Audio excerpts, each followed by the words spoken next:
കുട്ടിയുടെയും ഒരമ്മയുടെയും ഒരു ദിവസം. നമ്മൾ എഴുന്നേക്ക് രാവിലെ ആയില്ലേ, 6 മണി ആയില്ലേ, എഴുന്നേക്ക് സ്കൂളിൽ പോകണ്ടേ. അടുത്ത് വീട്ടിൽ കളിയാൻ പോയിക്കോട്ടെ.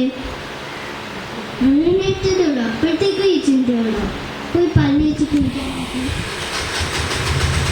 അപ്പുറത്തെ വീട്ടിൽ കളിയാൻ പോയിക്കോട്ടെ. ഞാൻ അപ്പുറത്തെത്തി, എനിക്ക് വയ്യ. ഞാൻ പോയ സ്കൂളിലേക്ക് ഓട്ടോറിക്ഷയൊക്കെ പിടിച്ചു വരാനാണ്. അത് അച്ഛനും ഇവിടെ ഇല്ല.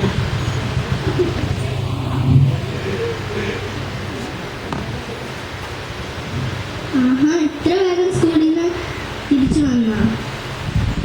അപ്പുറത്തെ വീട്ടിൽ കളിക്കാൻ പോയിക്കോട്ടെ. വന്ന് കയറിയതേ ഉള്ളു, അപ്പോഴത്തേക്കും ഈ ചിന്ത. ഭക്ഷണം എടുത്ത് വെച്ചിട്ടുണ്ട്, ഭക്ഷണം പോയി കഴിക്കും. അപ്പുറത്തെ വീട്ടിൽ കളിക്കാൻ പോയിക്കോട്ടെ. നീ വരുന്ന 2:30, അവർ വരുന്ന 3:30. പിന്നെ നീ ആരുടെപ്പം പോയി കളിക്കും.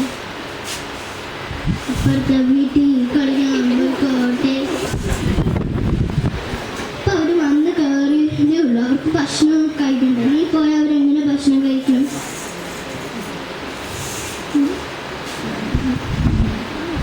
അപ്പുറത്തെ വീട്ടിൽ കളിക്കാൻ പോയിക്കോട്ടെ. 4 മണിയായി. പോയിക്കോ, പക്ഷെ 6 മണിക്ക് തന്നെ തിരിച്ചു വരണം. കുട്ടി 6 മണിക്ക് തന്നെ തിരിച്ചു മടങ്ങിയെത്തി. ഇപ്പൊ സമയം 6:05. അപ്പുറത്തെ വീട്ടിൽ കളിക്കാൻ പോയിക്കോട്ടെ.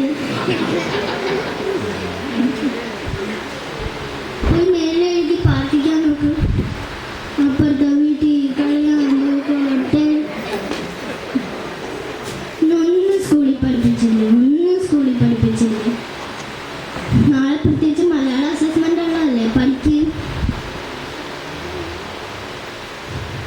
അപ്പുറത്തെ വീട്ടിൽ കളിക്കാൻ പോയിക്കോട്ടെ. പോയി ഭക്ഷണം കഴിച്ച് കിടന്നുറങ്ങാൻ നോക്ക്. ആഹാ, ഇത്ര വേഗം ഉറക്കായോ? അപ്പുറത്തെ വീട്ടിൽ കളിക്കാൻ പോയിക്കോട്ടെ. ഈശ്വര. പിന്നെ കുട്ടി വായ തുറക്കുമ്പോഴേ അമ്മ പറയും, അപ്പുറത്തെ വീട്ടിൽ കളിക്കാൻ പോവേണ്ട. നിങ്ങളെല്ലാവരും വിചാരിക്കും ഇതെന്റെ കാര്യമാണ്. ഇതെന്റെ കാര്യമല്ല, എൻ്റെ അമ്മ ഇങ്ങോട്ടും പറയാറുമില്ല. പക്ഷെ നിങ്ങളിൽ ആരെങ്കിലും ഇങ്ങനെയാണെങ്കിൽ അതെനിക്ക് അറിഞ്ഞില്ല.